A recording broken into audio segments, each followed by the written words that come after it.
Otra cosa que la gran mayoría no tomamos atención, no nos cuidamos, es de dar caridad. Y la caridad es con lo económico. Lo económico es la comida, la bebida y el vestido, y el dinero. Con respecto a la comida y a la bebida y al vestido, uno puede dar a alguien que lo necesita. Si está hambriento, se le da para que coma, sin averiguar si en realidad lo necesita o no, porque vemos que lo come.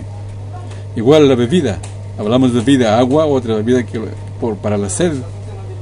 Igual es el vestido, está desnudo, sin camisa, sin pantalones, se le da una ropa para que se cubra su desnudez, sin averiguar si lo necesita o no. Pero cuando pide dinero, aquí ya podemos guardarnos el derecho a averiguar.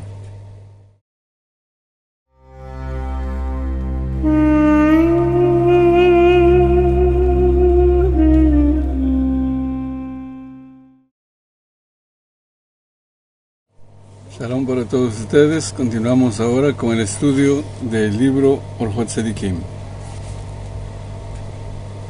Estamos en el capítulo que nos habla acerca del arrepentimiento. Sí, entonces aquí estamos en el punto que nos habla de que hay 7 cosas que la persona debe apresurarse, por las cuales debe apresurarse a arrepentirse en su juventud. 7 motivos. Y el 7º motivo es este. Dice así: cuando la persona entre en días, o sea, esté muy anciano, y se debilite en sus fuerzas, tanto de él como del mal instinto. O sea, su impulso al mal ya no va a ser tan grande de la persona. Entonces, por esto que la persona no va a recibir una recompensa grande cuando se arrepienta. Cosa que no hubiera sucedido si hubiera hecho un arrepentimiento en los días de su juventud, cuando su instinto es muy fuerte. Y es por esto que dice que la persona debe arrepentirse en su juventud. Y por estos 7 motivos, la persona se apresurará a arrepentirse, a acomodar su conducta, a acomodar su alma delante del Rey elevado, delante del Rey Altísimo. Aquí nos habla un caso interesante acerca de la base del mérito. El mérito está en base al esfuerzo realizado para cumplir una misvá, para cumplir un mandamiento. Si el esfuerzo que hemos hecho es muy poco, entonces el mérito también es poco. Si el esfuerzo que hemos hecho para hacer un mandamiento es grande, entonces el mérito y la recompensa es muy grande también. Todo está en base al esfuerzo realizado. Significa, si el instinto malo es débil, el esfuerzo que hacemos para un mandamiento es muy poco. El esfuerzo es poco, es débil. Pero si el instinto malo en nuestro interior es muy fuerte, es muy grande, entonces el esfuerzo para hacer un mandamiento también es muy grande. Y por esto la recompensa también va a ser muy grande, porque el mérito es muy grande.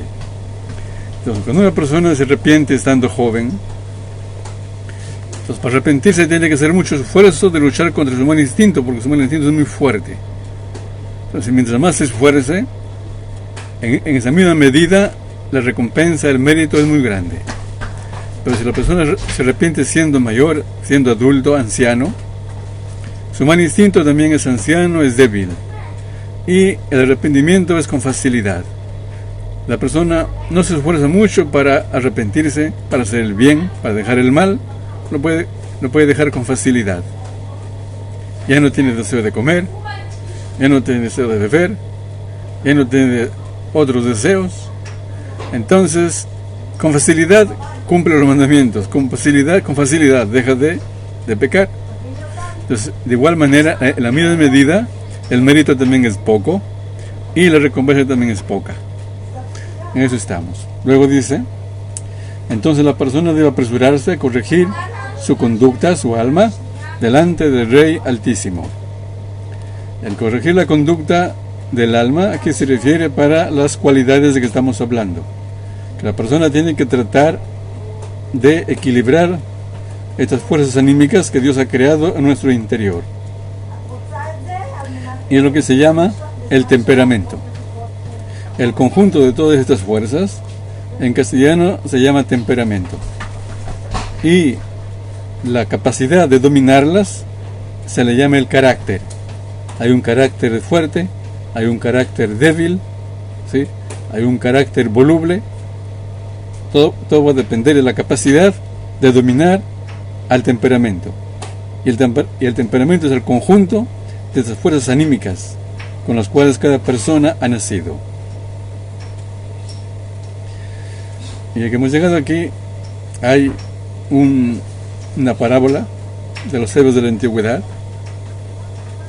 que nos dan a entender que cada persona es diferente uno al otro con respecto a estas fuerzas con las cuales ha nacido. Esta parábola dice así: cuando una persona nace, recibe un animal para domesticarlo. Algunos reciben un león para domesticarlo. Algunos reciben un cordero para domesticarlo. Algunos reciben un toro salvaje. Otros pueden recibir un pavo, un gallo, una serpiente, una tortuga.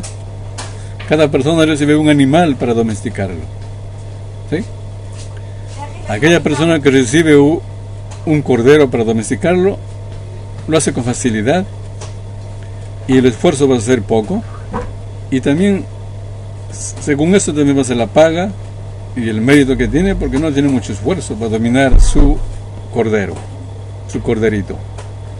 Pero aquel que recibe un león para domesticarlo, un león rugiente, ¿cuánto esfuerzo tiene que hacer para domesticarlo? ¿Sí?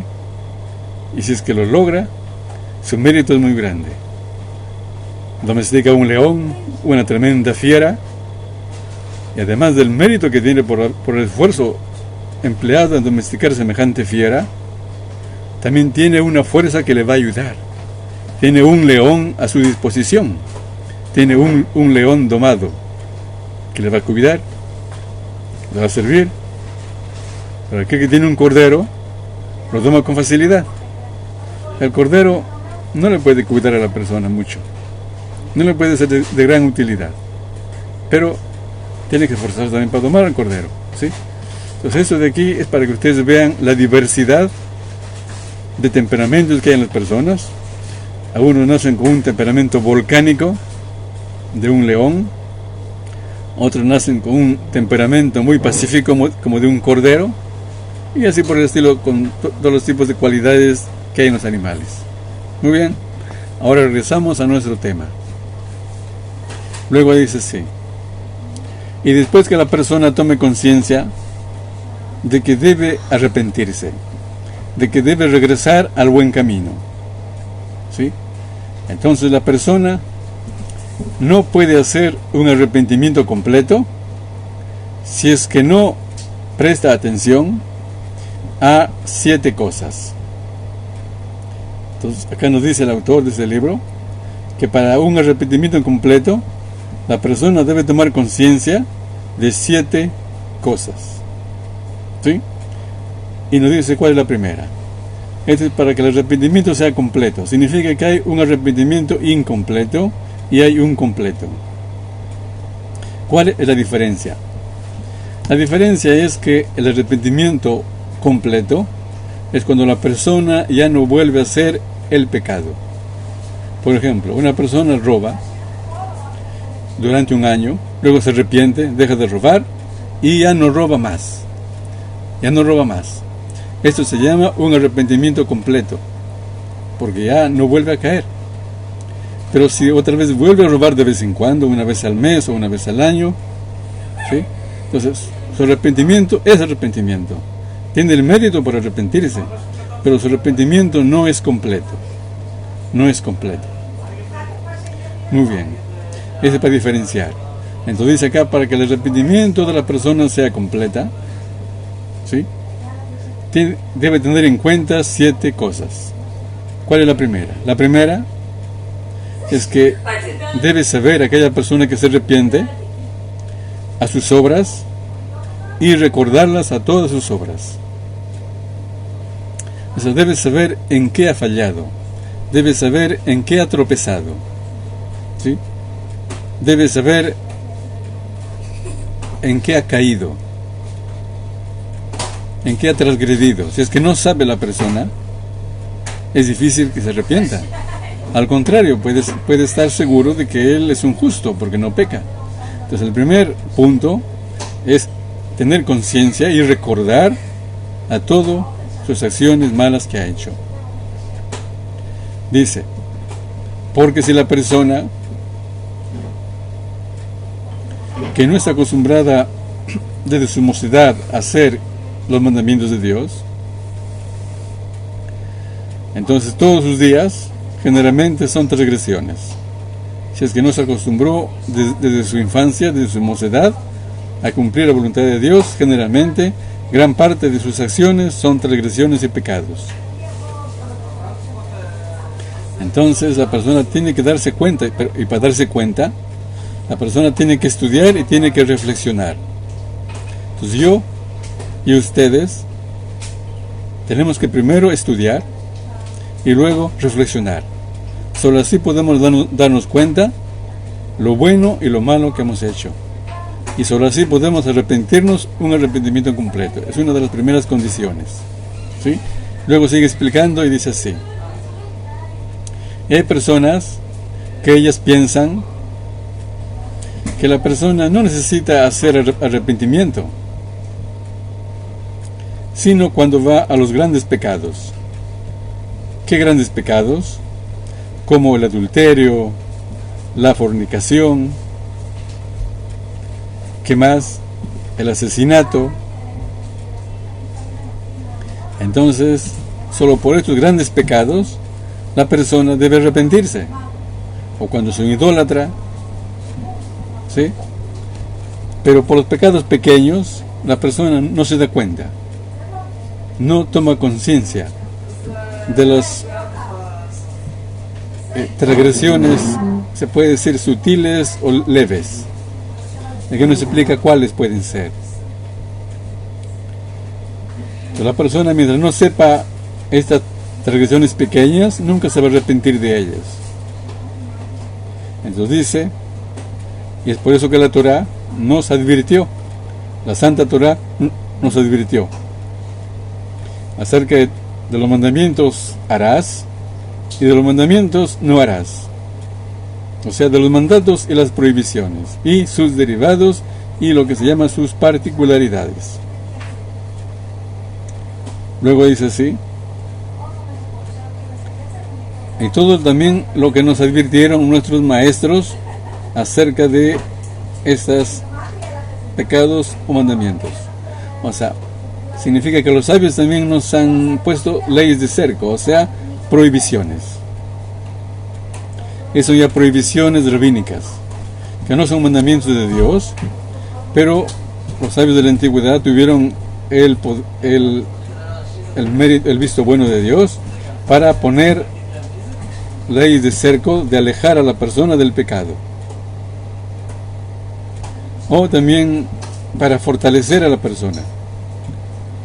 Una de ellas son por aquí como el lavado de manos para comer pan en un judío, en un Ben Israel, que nuestros sabios de bendita memoria dijeron: si una persona desea comer pan más de unos 28 o 32 gramos, entonces tiene que lavarse las manos en una forma determinada. Es un mandato rabínico. Aparte de eso, también hay prohibiciones rabínicas. La Torá nos prohibió comer carne con leche que está cocinada, pero que sea de un mamífero, con su leche de un mamífero permitido para comer. Pero del pollo, de las aves, en leche de vaca, está permitido según la Torá.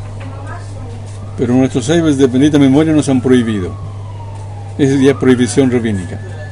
Que un judío, un Ben Israel, no debe comer la carne de un pollo, de un ave, que está cocinada en la leche de un mamífero. Es un ejemplo que acá nos da. Que inclusive estos mandamientos o estas prohibiciones rabínicas hay que respetarlas. Que cuando alguien transgrede o no las hace, ya está pecando y debe arrepentirse inclusive de estos pecados. Luego nos advierte que inclusive aquel que transgrede a los mandamientos rabínicos, a los mandamientos de los maestros, es más grave porque dice tiene la pena de muerte. Es lo que se llama, es una hipérbole, es un lenguaje exagerado, ¿sí? Según la Torá escrita, no hay mandamiento o no hay pena de muerte para este transgresor.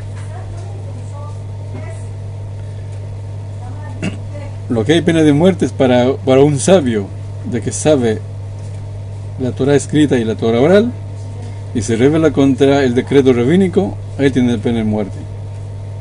Pero un hombre común, que no cumple los mandamientos rabínicos de los maestros, no tiene pena de muerte en el tribunal terrenal. Pero Dios, entonces, ya lo ve mal. Y como acá dicen nuestros sabios, es como si esta persona merece la muerte por mano de los cielos, por desobedecer al sabio. Ahora, ¿cuándo es culpable de pena de muerte por mano de los cielos? Dios es el que decide. Nosotros no podemos inmiscuirnos, entrometernos en estos decretos o juicios del tribunal celestial. Simplemente hay que saberlos. No hay por qué reclamar. Una persona tanto peca y no muere. Es porque Dios le perdona, Dios es misericordioso, Dios le da muchas oportunidades al pecador. Luego dice así, entonces toda persona que transgrede a las palabras de la Torá o palabras de los sabios debe arrepentirse.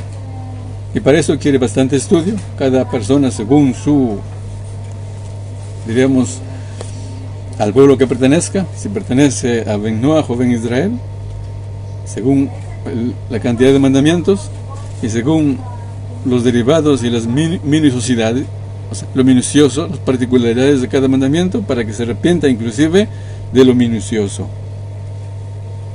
Luego dice así, en el primer punto todavía, dice así, y por ahora entonces, oye hijo mío, que la gran mayoría de personas no se cuidan de palabras vanas, ociosas. La gran mayoría de personas en este mundo, sea quien sea judío, sea Ben Noach, ¿sí? Acá dice la gran mayoría, no nos cuidamos de usar palabras vanas, palabras ociosas. ¿De qué más? La gran mayoría no se cuida de mirar mujeres prohibidas y de conversar mucho con estas mujeres, más allá de lo necesario. ¿Cuál es una mujer prohibida? Por ejemplo, una mujer casada, ¿sí? Puede ser atractiva, y viene un varón, lo mira, lo vuelve a mirar otra vez, eso está prohibido. Máximo se mira una primera vez porque la persona tiene que ver por el camino por donde anda, quién está delante. Por volver a contemplar y gozar de esa belleza, ya está prohibido. Y si es que habla con esta persona, con esta mujer prohibida para él, más de lo necesario, también es una prohibición. Porque si él necesita preguntarle por una dirección, puede hablar con una mujer prohibida, con una mujer casada. Pero si no necesita, simplemente quiere gozar de su voz, ¿sí? Lo que le llaman en castellano, como le llama flirtear, está prohibido. O inclusive por curiosidad, simplemente conversar de política o otras cosas más, aunque no quiere hacer algo más, también está prohibido. Luego dice, también la gran mayoría de personas no se cuidan de orar con intención. ¿Qué significa orar con intención? La intención aquí incluye dos cosas: saber lo que la persona saca de los labios y sentir lo que saca de los labios. Por ejemplo, si decimos gracias, oh Señor, Rey del mundo, él tiene que saber el significado de cada palabra. Y segundo, tiene que sentirlo. Porque decimos gracias Señor, Rey del mundo, y no siente que le debe gracias, y no siente que es su Señor, y tampoco no siente que es el Rey del mundo, entonces falta intención. En hebreo se llama kavaná. Falta la intención. Y esa intención, generalmente casi todos caemos en esta falta de intención en la oración. Hay momentos de que nos desviamos, el pensamiento se va por otros campos, por otros temas, y no tenemos intención de lo que estamos hablando. ¿Sí? Alabamos a Dios, le damos gracias, lo ensalzamos, pero no lo sentimos, ni siquiera nos damos cuenta de las palabras que salen de nuestra boca. Es lo que dice y es la verdad. Luego dice, otro pecado de que la gran mayoría no nos cuidamos es cuando hablamos, conversaciones vanas en la sinagoga, porque uno se va al lugar de oración, uno se va a la casa de oración a orar a Dios. ¿Sí? Entonces, si uno se va a la casa de oración a orar a Dios, y en lugar de orar a Dios, conversa con su compañero acerca de ventas, de compras, o de familia, ¿sí? ¿Cómo estás? ¿Cómo te va? Entonces, él se va a un club, él no se va a orar a Dios. Entonces está prohibido. Hay lugares de estudio como las de Shivot, casas de estudio, ahí sí uno puede hablar de Torah, puede hablar de estudio, pero en la casa de oración solamente orar, nada más. Muy bien, luego dice así, otra cosa que la gran mayoría no nos cuidamos es acerca de las burlas y de la liviandad, la falta de seriedad. O sea, no somos serios, no tomamos en serio nuestras palabras, o nuestros compromisos, o nuestras conversaciones, livianos, ¿sí?, de palabras, o lo que se llama acá burlas.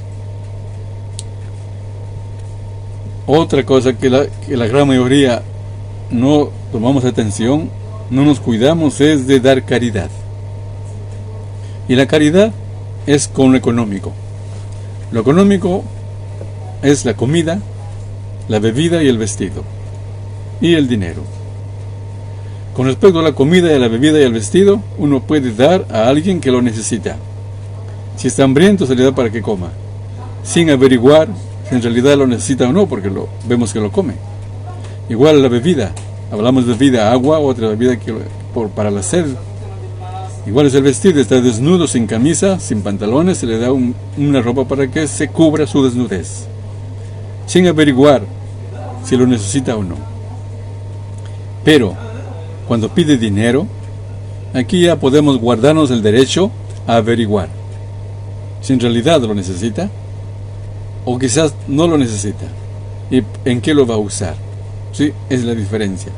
Y todo esto es caridad. Y cuando hablamos ya de misericordia, inclusive uno puede hacer lo que se llama piedad o misericordia con su cuerpo, con su sonrisa, ¿sí? Da una sonrisa con las palabras de aliento. Eso ya no es dinero, pero eso inclusive a veces puede ayudar más a las personas. Luego dice así, entonces la persona debe dar caridad solo a aquella persona que en realidad lo merece. Quiere también cuidado, porque si da dinero así a alguien que es corrupto, también hace un daño. Luego dice así, y también a veces la persona hacemos lo contrario, endurecemos nuestro corazón y cerramos nuestra mano para no dar caridad. ¿Qué más? A veces también no nos cuidamos de hablar duramente con el pobre, con el desvalido. Le hablamos con un tono fuerte, le hablamos palabras hirientes, palabras despreciativas al pobre, al mendigo, ¿sí? Y también no nos cuidamos a veces de los juramentos innecesarios. A veces hacemos juramentos innecesarios. Hay personas que tienen esa costumbre, por cualquier motivo juran, ¿sí? Sea que mencionen la palabra jurar, o sea que mencionen también el nombre de Dios, ya está prohibido. Si es que no hay ningún motivo, si es que lo que se llama aquí, no hay necesidad. Muy bien, luego dice así, también hay personas que la gran mayoría, no se cuidan de maldecir a su compañero.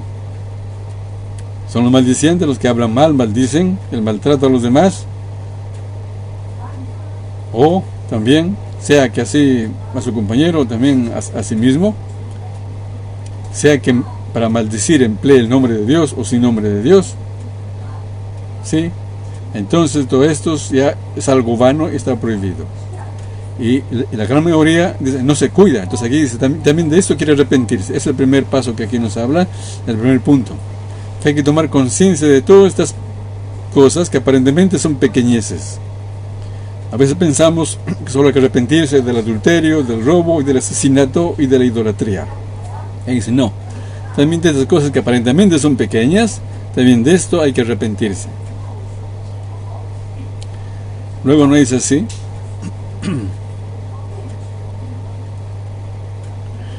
O por ejemplo, cuando una persona pronuncia el nombre de Dios en vano, o cuando una persona pronuncia el nombre de Dios con sus manos sucias, o pronuncia el nombre de Dios en un lugar que no está puro. ¿Cuál es el lugar que no está puro? En donde hay excrementos humanos o de animales, ¿sí? Entonces en ese lugar la persona no debe pronunciar el nombre de Dios. Por ejemplo, lo que se llama en los servicios higiénicos, en los baños o en los basureros, ¿sí? La persona no debe pronunciar el nombre de Dios. Debe alejarse un poco o tapar el basurero si es que está cerca y no da mal olor. Y por último dice, a veces la gran mayoría no nos cuidamos de dejar de estudiar, de abandonar el estudio de la Torah. Cesamos de estudiar, abandonamos el estudio, dejamos de estudiar, y el estudio de la Torah se compara con todas las tradiciones anteriores, el dejar de estudiar. Ahora, ¿por qué el estudio de la Torah es tan grande y el dejar de estudiar la Torah también es tan grave, más que todos los demás antes que lo mencionemos acá? ¿Por qué? Porque del estudio de la Torah va a depender nuestro comportamiento. Hacemos quizás algo pequeño, pero sin estudio lo hacemos quizá mal. No lo hacemos perfecto, o inclusive podemos hacer daño si es que pensamos hacer un bien, ¿sí? Como antes hablamos acerca de la misericordia. Si que tenemos misericordia de un malvado, estamos haciendo una gran maldad, estamos destruyendo el mundo. O también si nos compadecemos de una persona, de sí mismo, ¿sí? Y no se corrige, o sea, como se llama, el mismo se tolera sus debilidades, nunca va a cambiar, nunca va a dejar lo malo. Pues aquí la misericordia está mal empleada. Entonces, es lo que dice acá. Entonces, por falta de estudio, solo el estudio de la Torah y la reflexión nos pueden sacar de este engaño, de este error. Es por eso que se compara, como es tan grave dejar el estudio de la Torah, es tan grave como todos los pecados anteriores juntos. Luego dice así, también la gran mayoría no se cuidan ¿de qué? De la envidia, del odio, de la mala lengua, de la maledicencia, de la difamación, del orgullo, de la ira, ¿sí? Y de todas las cualidades malas que hemos dicho, que hemos tratado en este libro. Entonces también de estas malas cualidades que tenemos, también nosotros tenemos que arrepentirnos. Tenemos que volver al buen camino. Luego dice, también la gran mayoría de personas no nos cuidamos de los asuntos que tienen que ver con el cumplimiento de los mandamientos, que dependen de la acción. Por ejemplo, ¿qué acción? Por ejemplo, dice el lavado de manos para comer pan cuando una persona es judía, ¿sí? O por ejemplo, en los asuntos que van a causar daños a otra persona, entre persona y persona, entre una persona con su compañero. Por ejemplo, quizás dejamos un vidrio roto en el piso, alguien se va a pisar y se va a herir el pie, pues dejamos un madero con un clavo en el piso, alguien se pisa ahí y se daña el pie. Son daños y prejuicios que podemos causar, ¿sí? O si no nos cuenta, pasamos y con el codo rompemos el vaso de alguien, o ensuciamos el libro de alguien. Son pecados también de daños y prejuicios, que hay que arrepentirse de todos estos mal comportamientos, todos esos pecados. O también con respecto al sábado, es para un judío, ¿sí? De que el sábado es un día santo y no hay que hacer trabajos fundamentales, 39 trabajos fundamentales con sus derivados.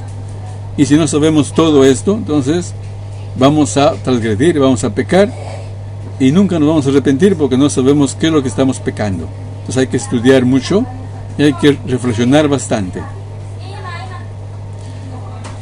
Luego dice, y así muchos tropiezan en este tipo de pecados que aparentemente son pequeños. Luego dice, ¿por qué? Porque la cosa es muy simple. O sea, es tan simple para la persona que a veces lo tomamos al descuido. O sea, no lo apreciamos como debe ser. Y la persona que no es experto en estos mandamientos tropieza mucho en muchos lugares, en muchos mandamientos. Y así, como este tipo de cosas, la persona puede hacer muchas transgresiones, puede hacer muchos pecados todos los días de su vida y no se da cuenta y no lo siente. ¿Sí? Podemos pecar continuamente y no lo sentimos y no nos damos cuenta. Es por esto que la persona la persona que necesita arrepentirse, necesita saber, conocer a los pecados que él ha hecho.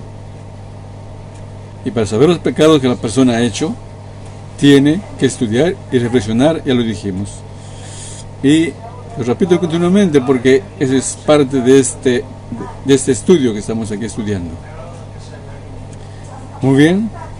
Luego dice así. Y entonces, ¿cómo la persona va a poder saber? Tiene que estudiar los mandamientos. Tiene que estudiar la ley escrita, la ley oral, los libros sagrados y reflexionar para que comprenda a cada mandamiento y mandamiento lo que le falta, ¿sí? Y todas sus particularidades para que lo pueda cumplir.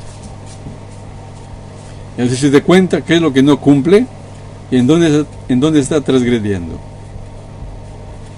Luego dice, y si la persona no sabe en qué transgredió, la persona no sabe en qué fracasó, la persona no sabe en qué pecó, ¿cómo se va a arrepentir la persona? No puede arrepentirse.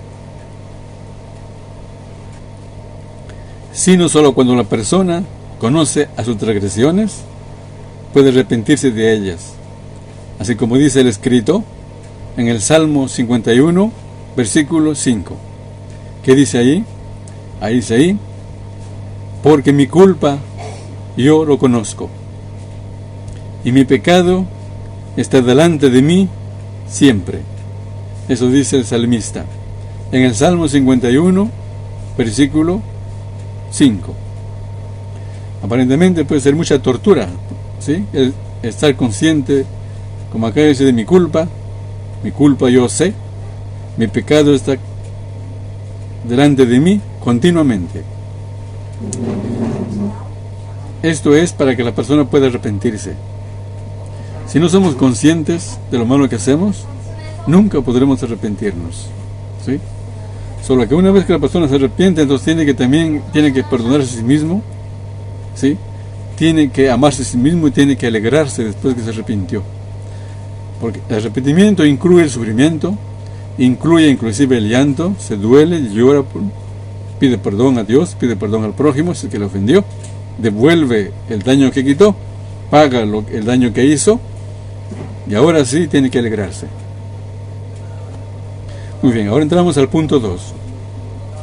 El punto 2 dice así. Lo segundo, o sea, el segundo punto que hay que conocer para que el arrepentimiento sea completo. Inclusive que la persona ella sepa las transgresiones que ha hecho, no se arrepentirá de ellas si es que no sabe en verdad lo malo de las transgresiones que ha hecho. O sea, la persona tiene que saber que en realidad algo malo ha hecho. Él puede saber que ha hecho un pecado, que ha hecho una transgresión, que no ha cumplido su deber. Pero si no es consciente de lo malo, o sea, si no sabe de lo negativo que ha hecho, entonces no tiene ánimo, no tiene incentivo para arrepentirse. Entonces, ¿cómo se va a arrepentir aquí la persona en este caso? En este caso, entonces, la persona no tiene incentivo ni ánimo para que se arrepienta de lo malo que ha hecho. Entonces, el segundo paso es que la persona sepa de la gravedad de su pecado. Muy bien, continuamos y dice así.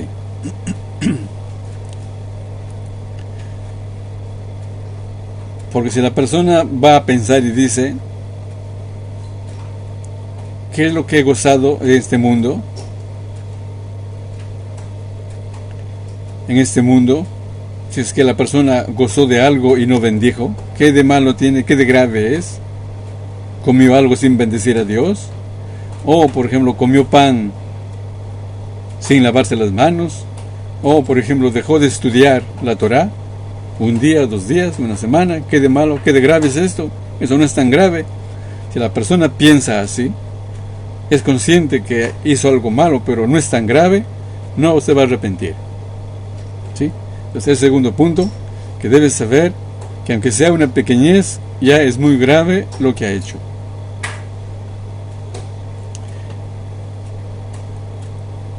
Luego dice, no hay cosa más mala en este mundo como aquella persona que no siente, que no teme a las leyes del Rey excelso. Eso es lo más grave que hay. No hay nada más malo que la persona que no teme a los mandamientos del Rey excelso. Porque si la persona transgrede a los mandamientos del Rey de carne y sangre, es algo malo. ¿Sí? En la antigüedad corría peligro su vida. Con mayor razón, si la persona transgrede el mandamiento de Dios bendito sea, transgrede sus mandamientos y sus prohibiciones, con mayor razón que es algo muy grave. Luego entramos aquí al punto tercero que hay que saber para que el arrepentimiento sea completo. Es necesario que el pecador sepa y crea y tenga fe, crea con fe perfecta, desde lo profundo de su corazón, que existe la recompensa y el castigo con castigos graves por las transgresiones que él ha hecho. Es aquí el tercer punto. La persona debe saber y creer que todo lo malo que hagamos tiene un castigo y todo lo bueno que hagamos tiene su recompensa. Si no lo creemos esto, es difícil que nos arrepintamos, es difícil que regresemos al buen camino, es lo que dice. ¿Sí? Entonces, y las dos cosas son importantes. El saber que la buena acción tiene una recompensa nos va a incentivar a hacer lo bueno, nos va a incentivar a ser justos, a ser piadosos, a obedecer la voz de Dios. Y el saber que nuestras malas acciones tienen un castigo muy grave, ¿sí?, también nos va a dar fuerza para evitar el mal, nos va a dar fuerza para no transgredir las prohibiciones de Dios, y en este caso nos va a dar fuerza para arrepentirnos. Luego dice, si es que la persona no sabe que hay un castigo y recompensa, entonces no temerá arrepentirse en este mundo. Y nunca va a saber arrepentir. ¿Por qué? Porque no tiene ninguna ganancia y ninguna pérdida. Pero después que se le aclaró, se le volvió claro a la persona acerca del castigo y la recompensa, entonces la persona va a volver al buen camino y se arrepentirá y buscará y pedirá de Dios, alabado sea, el perdón y la misericordia y la condonación. Que Dios le perdone y le condone su deuda que tiene para con Dios. Así como está dicho en el Salmo 119, versículo 120. ¿Qué dice ahí? Ahí dice: se erizó mi carne por tu temor, y por tus juicios temí en gran manera. Aquí nos habla acerca de la que los vellos de la carne, de la piel, se erizan por el temor. Es lo que dice aquí en hebreo: se erizó por tu temor mi carne, y por tus juicios temí en gran manera. Cuando la persona es consciente del castigo y la recompensa, entonces la persona teme transgredir los mandamientos y puede arrepentirse. Muy bien, nos detenemos aquí en esta parte. Si alguien tiene algunas preguntas que hacer, puede hacerlas. Bueno, veo que no hay preguntas. Entonces nos detenemos en esta parte. Hasta la próxima oportunidad. Vamos a ver. La semana que viene, sí, en la víspera de Rosh Hashanah, no voy a poder. Sí, entonces sería para la próxima. De esta no, sino para la próxima. Y con la ayuda de Dios, entonces estamos comunicándonos para decidir si estudiamos. O sea, el próximo domingo no, sino el siguiente. Muy bien, les deseo a todos ustedes que Dios les bendiga y les guarde. Shalom, shalom.